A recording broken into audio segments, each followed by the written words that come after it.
C'est une des plus grandes, si pas la plus grande défaite chrétienne aujourd'hui célébrée tant par les chrétiens que les juifs, ainsi que tant d'autres croyants et non-croyants. À la question de savoir ses origines et autres contours, l'on retiendra que tout est parti d'une recommandation divine sur le peuple d'Israël, alors en captivité en Égypte.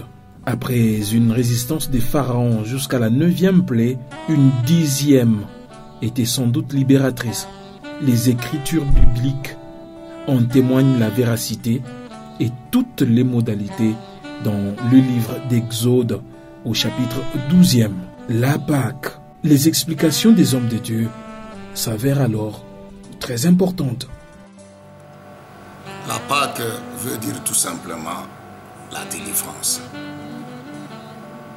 c'est-à-dire la libération de l'esclavage et de toutes ses conséquences. C'est ça, une définition claire et précise de la Pâque. Bien que Israël était le peuple de Dieu, mais nous savons qu'en Égypte, Israël ne servait pas l'Éternel parce qu'il était un esclave. Un esclave n'a pas le droit. Les Israélites, ils étaient dans l'obligation, dans l'oppression et dans l'obligation de connaître et de servir les dieux de leur maître, qui étaient toutes ces divinités-là. Donc, il fallait délivrer Israël de cet esclavage, qui était non seulement physique, mais qui était aussi spirituel. Je viens de vous dire que Israël ne pouvait pas servir l'Éternel en Égypte. Il connaissait les dieux des Égyptiens, qui sont des faux dieux. C'est pourquoi d'ailleurs lorsque Dieu a parlé à Moïse, Moïse lui a posé la question.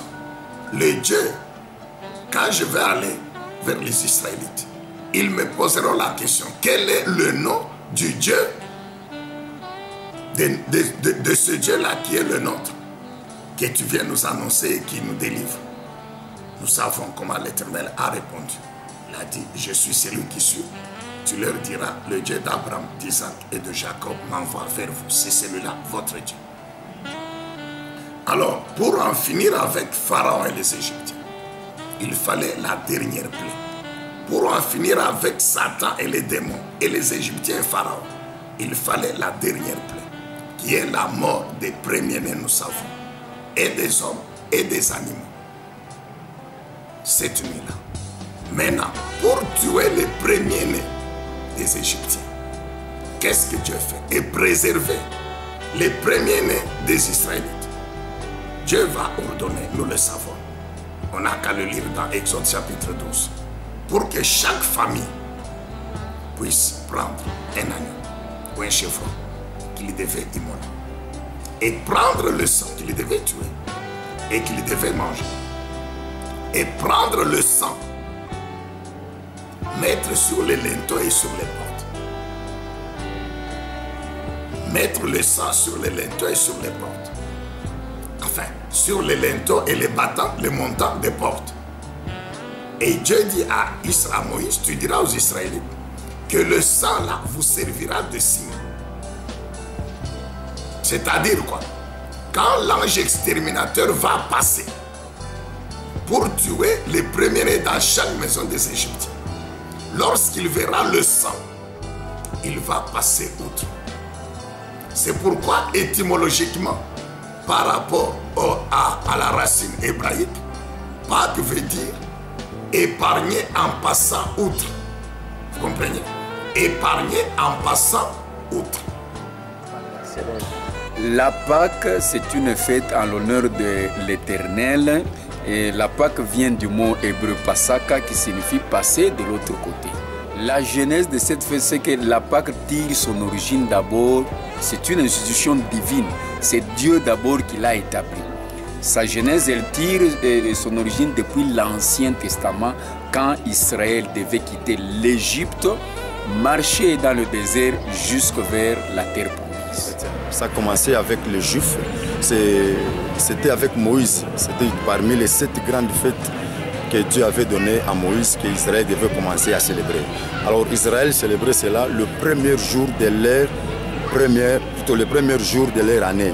Et ça commençait avec la Pâque. Ils devaient célébrer en se rappelant de ce que Dieu avait fait pour eux en les délivrant de l'Égypte. Maintenant, quand notre Seigneur Jésus-Christ est venu, il a été tout ce que vous savez là, mais le jour de la Pâque, il a ressuscité, il a quitté, il a laissé le tombeau vide. Et c'est à partir de ce moment-là que la Pâque est devenue la fête aussi chrétienne. Mais je crois que la Pâque, selon les Juifs, c'est un rappel de la sortie d'Égypte. Les Israélites sauvés de l'esclavage. Et ce fils aîné, protégé de la mort par le sang d'un agneau. Et pour nous, chrétiens,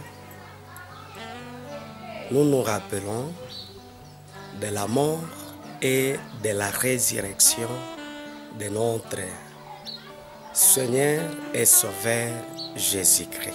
Mais comment l'on fait pour trouver la date de la Pâque chaque année?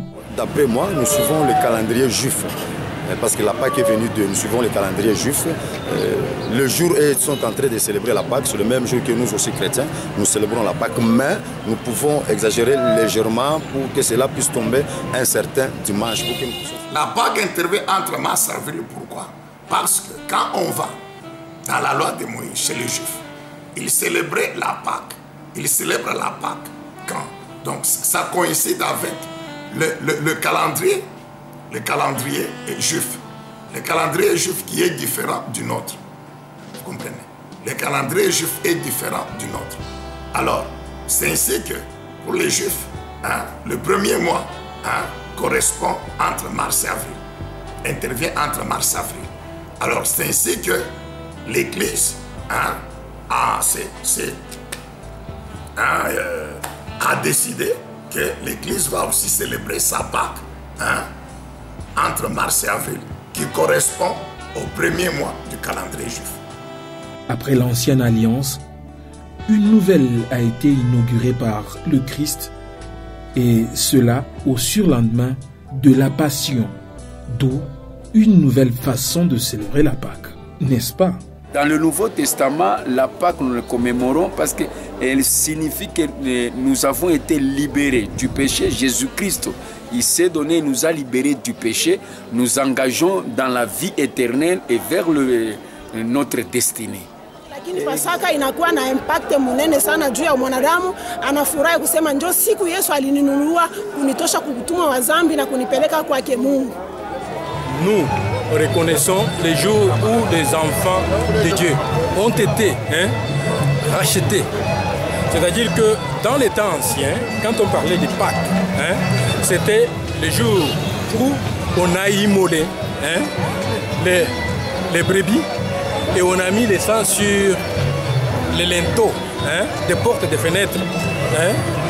Ça, c'est dans l'Ancien Testament. À ce moment-là, quand l'ange de la mort est passé, tous ceux qui avaient le sang sur les portes, les linteaux de porte ont été épargnés. Alors, ça c'est dans l'Ancien Testament. Mais là, c'était le sang de brebis. Mais dans le Nouveau Testament, la Pâque, c'est le sang de Jésus-Christ. Nous regardons que Christ est notre Pâque, parce qu'il a versé son sang pour nous tous qui croyons en Jésus-Christ. Donc, Christ nous a rachetés. Et nous reconnaissons l'œuvre qu'il a accomplie par son sang. Et nous sommes épargnés, protégés. Et c'est ça la Pâque. La Pâque, c'est ça, les grands événements, les grandes fêtes chrétiennes qui puissent exister en dehors de la naissance de Jésus. C'est la Pâque qui est la vraie fête chrétienne, parce que la Pâque pour nous, c'est la délivrance. Jésus est venu pour nous donner la seconde chance du salut. Je voulais dire au peuple de Dieu que Pasaka kwetu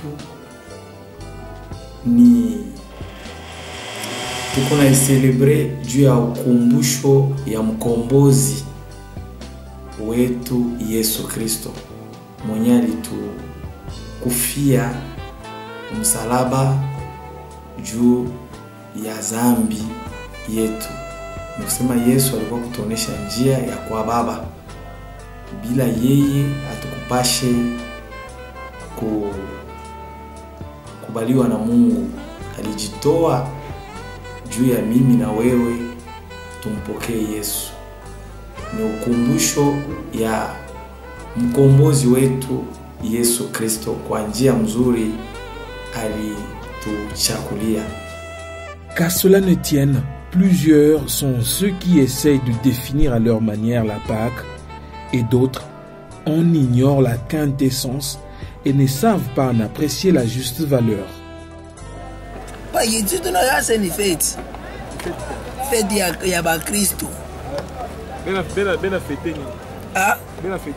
Fete jo ya mwenji inaisha. Jo Pâque. Unaifetaka Pâque? Tunaifetaka. Unaendaka wapi ndio kufete Pâque? Nenda mkanisa. Kwetu fete ya Pâque ni kufufuka kwa Yesu, kukumbuka dufu la Yesu na kutoka mwile maisha kubamba maisha yengine. Tunashikiaka mambo ya fete ya Pâque, unajua hapo ni nini?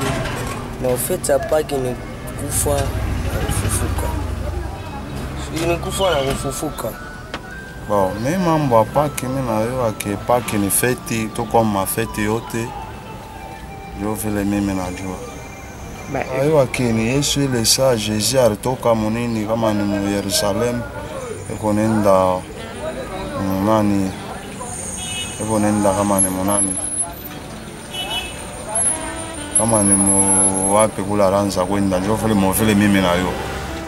La Pâque demeure tout de même la plus grande fête religieuse et chrétienne, pas sujet à polémique, même si certains vont jusqu'à la confondre avec la Pentecôte, tandis que d'autres en savent la différence.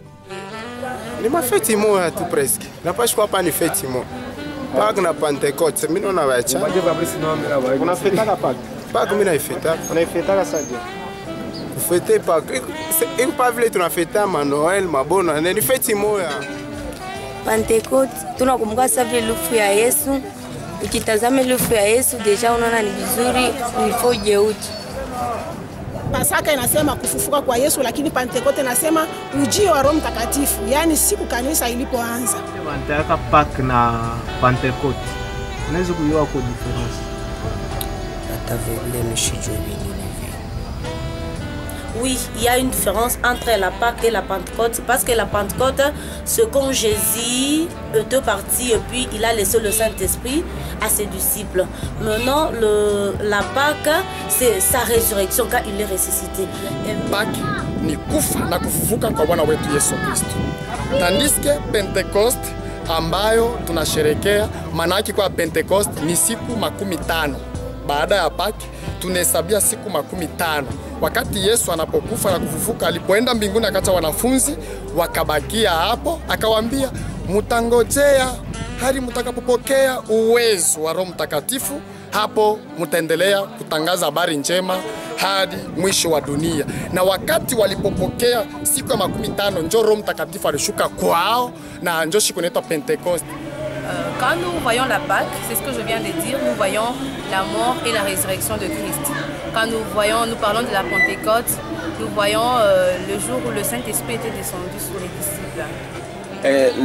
La Pâque, c'est une fête de sortie. On sort pour aller de l'autre côté. On sort l'esclavage vers la liberté. Mais la Pentecôte, c'est le jour où la puissance du Saint-Esprit est descendue. La Pentecôte, c'est une fête d'accomplissement de la promesse. Encore, la Pentecôte, avant que le Saint-Esprit se défende, c'était une fête de récolte. Mais la Pâque reste quand même une fête. Pour sa célébration, la nourriture et la boisson y sont consommées naturellement.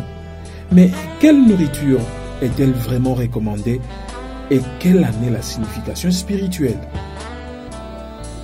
wewe Mkristo hawezi kupitisha muda wako sasa kwenda kakunya pombe, kwenda kufuata banamuke, kufanya vitu vyote vibaya juu ya siku ya ile feti.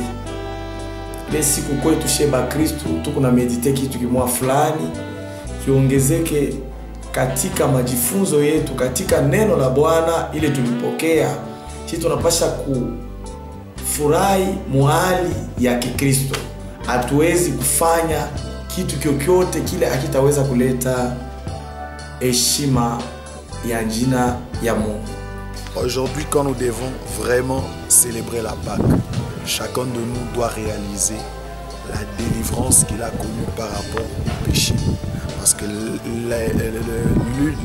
l'un des objectifs majeurs pour lesquels Christ est mort, c'est pour que nous soyons affranchis du péché, affranchis de la mort. Il est venu apporter le salut, il est venu apporter la vie.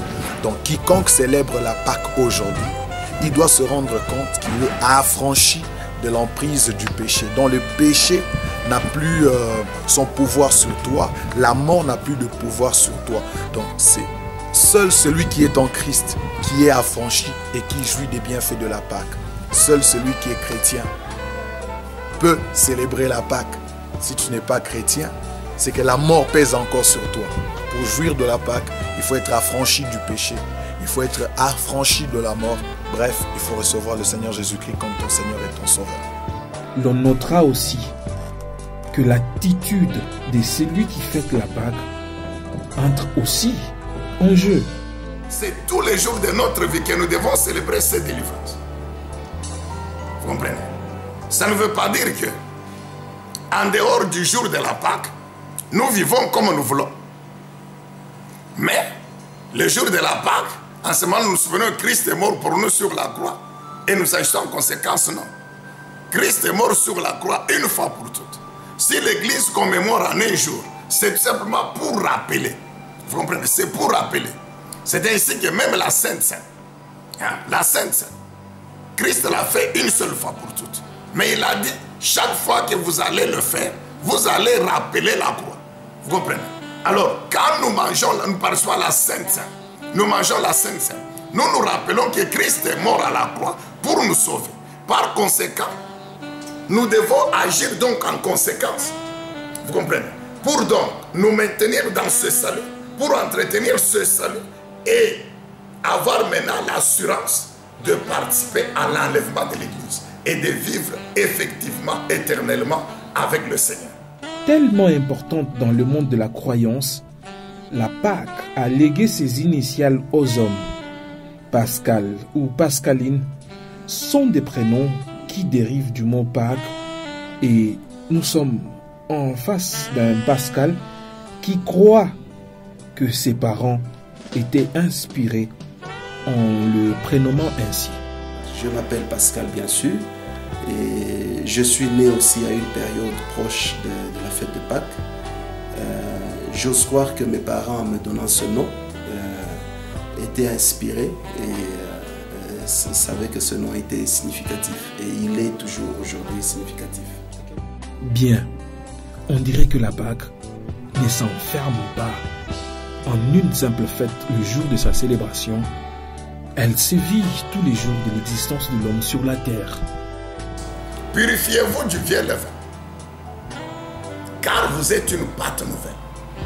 Votre vie est une vie nouvelle. Vous avez cru en Jésus-Christ. Vous êtes délivré. Vous ne pouvez plus retomber. Se purifier, c'est-à-dire se débarrasser des œuvres des ténèbres, des œuvres de la chair, qui ont caractérisé votre vie quand vous étiez encore pécheur. Vous comprenez? Quand vous étiez encore pécheur, c'est ça le vieux levain. Le vieux levain, c'est la vie du péché. Il faut se purifier de cette vie, se débarrasser de cette vie, se libérer de cette vie. Pourquoi? Parce que vous avez été rachetés par le sang de Jésus-Christ.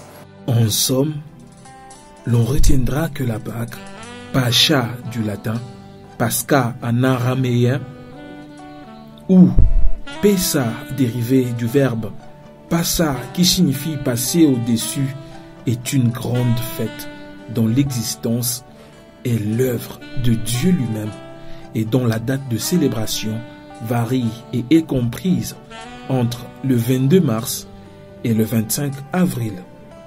Donc, le premier dimanche après la pleine lune qui vient après le 21 mars. Tenez, elle se célèbre chaque jour de la vie